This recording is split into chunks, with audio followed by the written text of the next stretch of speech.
Ya conocen sus tareas. Vayan ahora y recuerden las palabras de Argal.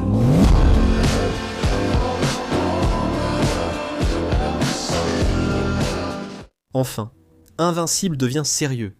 Ou du moins, aussi sérieux qu'il peut l'être quand chaque épisode te laisse émotionnellement en miettes. C'est l'épisode 6 de la saison 4, et Mark Grayson ne se contente plus de distribuer des coups, il les encaisse aussi avec des intérêts.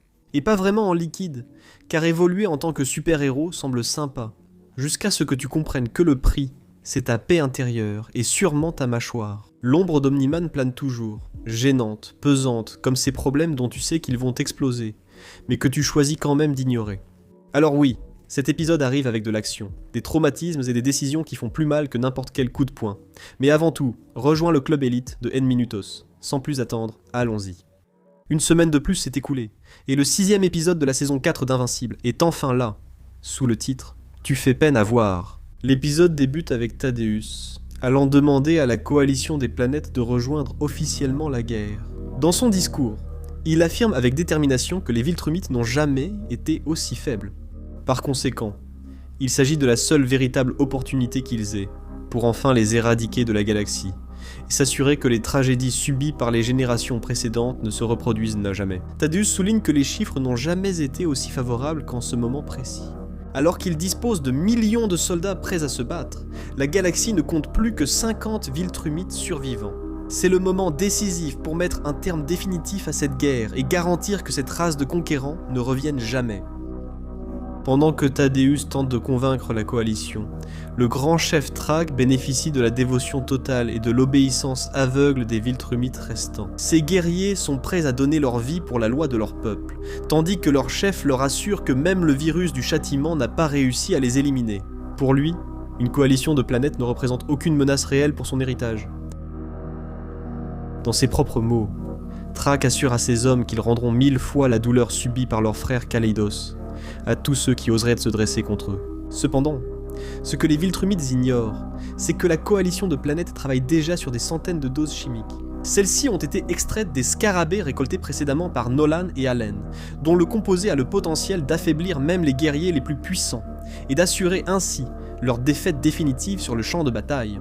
En plus de ce développement, la coalition analyse minutieusement les différentes espèces récoltées, afin de découvrir à la fois leurs forces et les faiblesses spécifiques qu'ils peuvent exploiter chez les Viltrumites, pour les éradiquer de la galaxie. Malheureusement pour Thaddeus, ce qu'il ignore également, c'est que les Viltrumites ont réussi à créer une armée de Vox suffisamment puissante pour leur livrer bataille. Chacun des Viltrumites qui respire encore dans la galaxie est désormais à la tête d'un immense bataillon qui leur obéit et meurt pour eux, sans hésiter une seule seconde. Un à un, les armées qui composent la coalition des planètes mettent leurs vaisseaux en vol et leurs soldats en armes pour l'affrontement, la bataille qui s'annonce, tandis que les civils célèbrent avec espoir.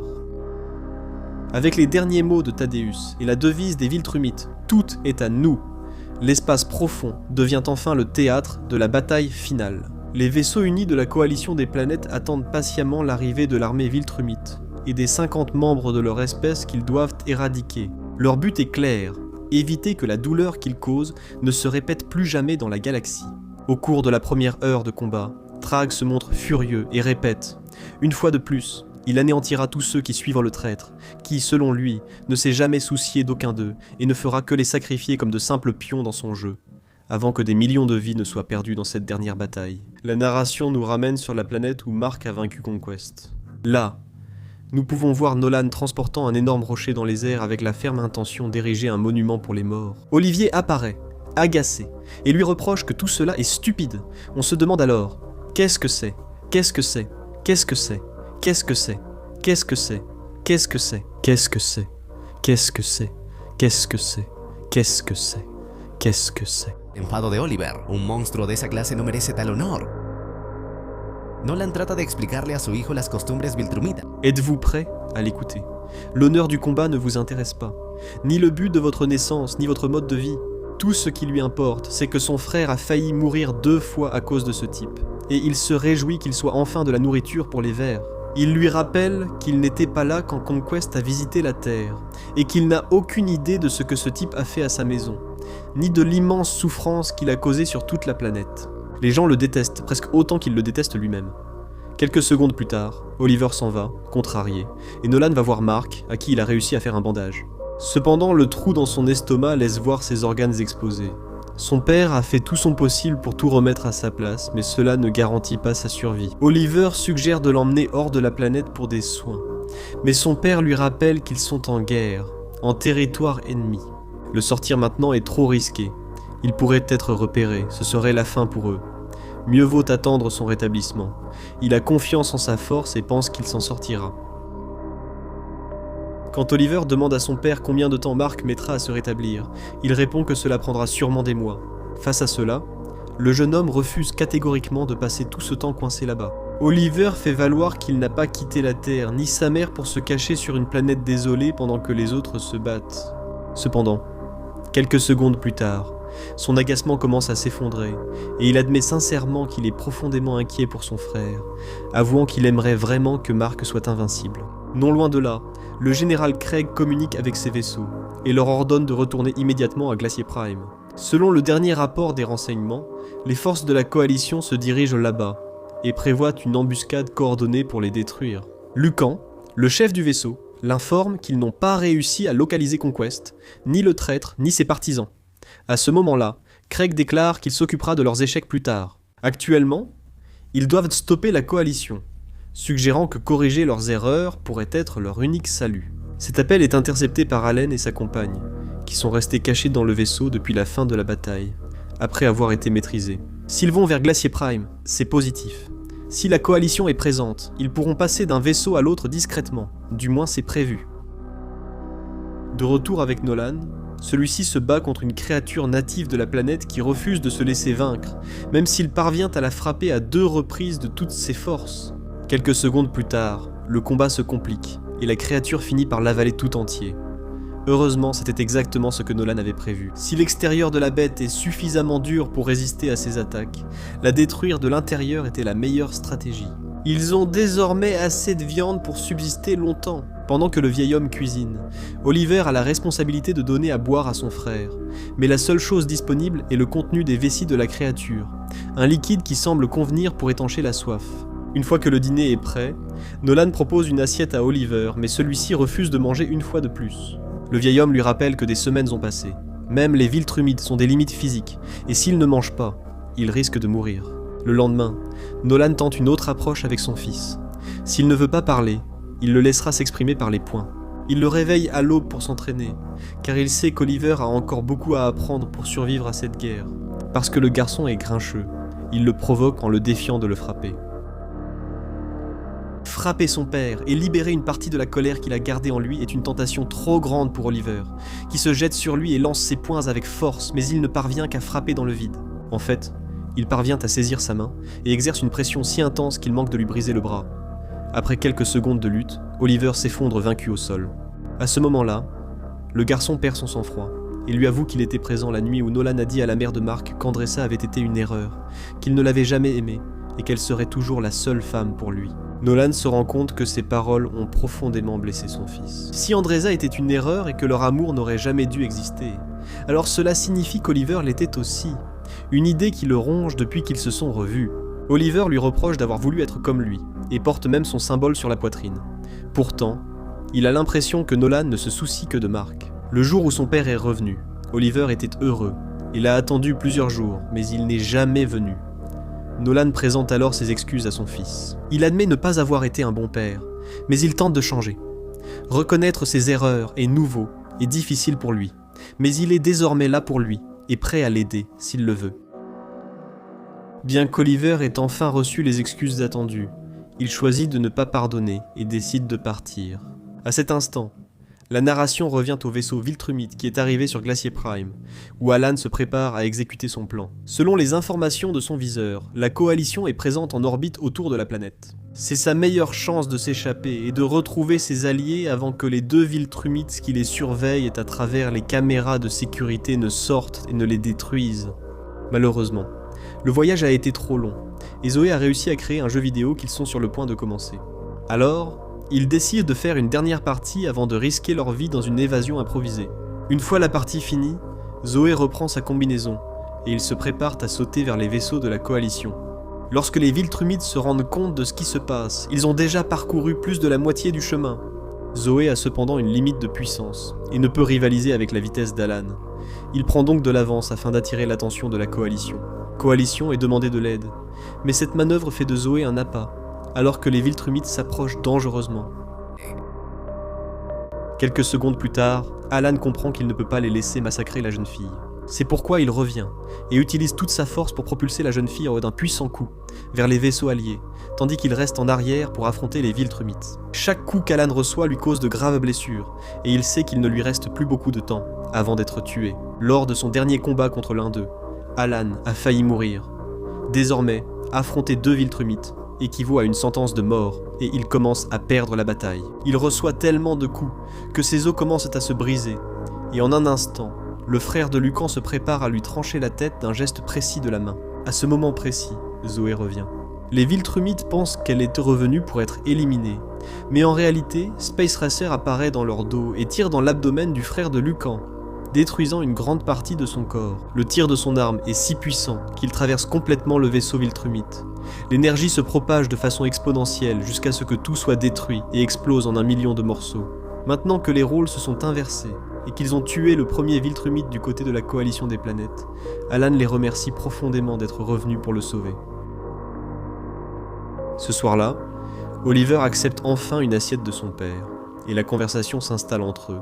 Cependant, lorsque Nolan mentionne Andressa, Oliver lui demande fermement de ne pas parler d'elle, car il considère qu'il n'a pas encore mérité ce droit.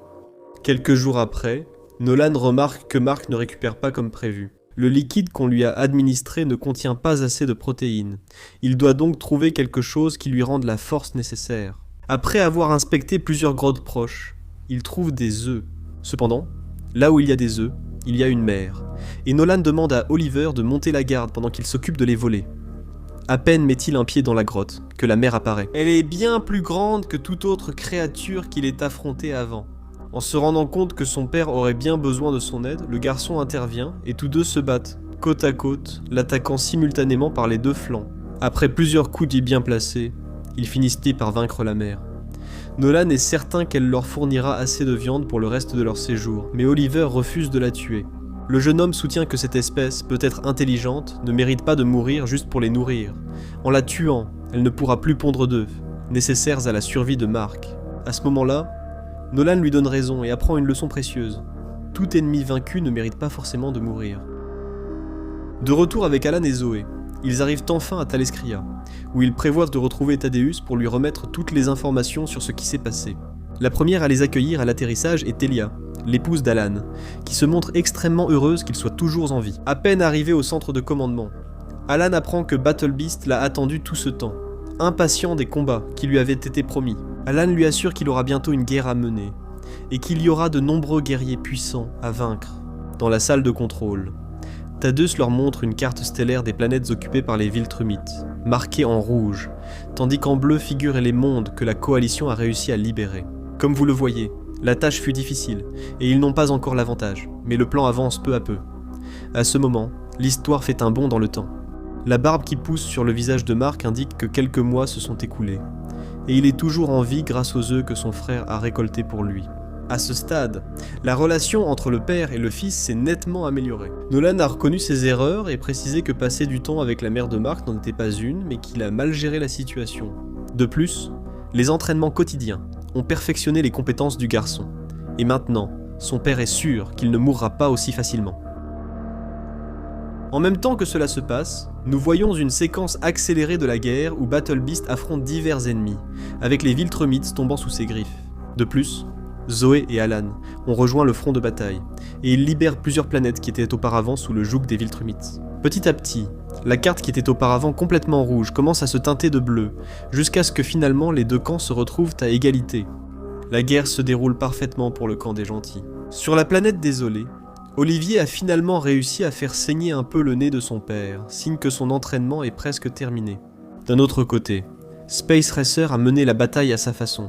D'un seul tir de son arme, les vaisseaux Viltrumites sont réduits en cendres. Il pourrait facilement gagner toute la guerre à lui seul, mais il préfère se battre à son propre rythme. Après plusieurs mois d'attente intense, Nolan examine les blessures de Mark et constate que la peau de son abdomen s'est complètement refermée. Le processus de guérison est presque terminé. Au quartier général de la coalition des planètes, le bleu prédomine sur presque toute la carte de bataille. Il ne reste qu'une petite fraction peinte en rouge, c'est donc le moment de redoubler d'efforts et de libérer définitivement toute la galaxie de l'influence viltrumite. De retour sur la planète où ils sont piégés, Olivier parvient à fabriquer des cannes à pêche et attend patiemment au bord du lac jusqu'à ce qu'ils réussissent à attraper une proie différente. C'est un moment excitant pour eux, car ils ont mangé la même viande pendant tout ce temps. À cet instant, tous deux entendent Mark balbutier quelques mots. Le garçon semble croire qu'il est encore en pleine bataille contre Congest. Cependant, le fait qu'il rêve est un bon signe. Il se réveillera sûrement très bientôt, et ils pourront enfin sortir d'ici. Pour Thrak, voir la carte teintée de bleu et observer comment son influence dans la galaxie diminue jour après jour est inconcevable. Furieux, il décide d'ignorer le reste des planètes et de diriger toutes ses forces dans une attaque finale contre Thalescria. Son plan est de tuer Thaddeus, pour récupérer le pouvoir absolu d'un seul coup. Thrak promet au crâne de l'empereur Argal qu'il sera enfin vengé. Avec la mort de Thaddeus, la coalition se dissoudra et les Viltrumites réclameront le trône qui leur revient de droit. De retour sur la planète, Mark se relève enfin et on le voit debout devant le monument que son père a construit pour Congest. Quelques secondes plus tard, Oliver vient l'enlacer et Mark fond en larmes. Il pensait que les 3 pics symbolisaient des tombes, pas le symbole des Viltrumites. Son père lui annonce que 2 mois ont passé depuis son combat contre Congest, et que Mark l'a finalement tué. La mauvaise nouvelle, c'est que, même si la coalition des planètes est en train de gagner la guerre, les pertes atteignent des millions.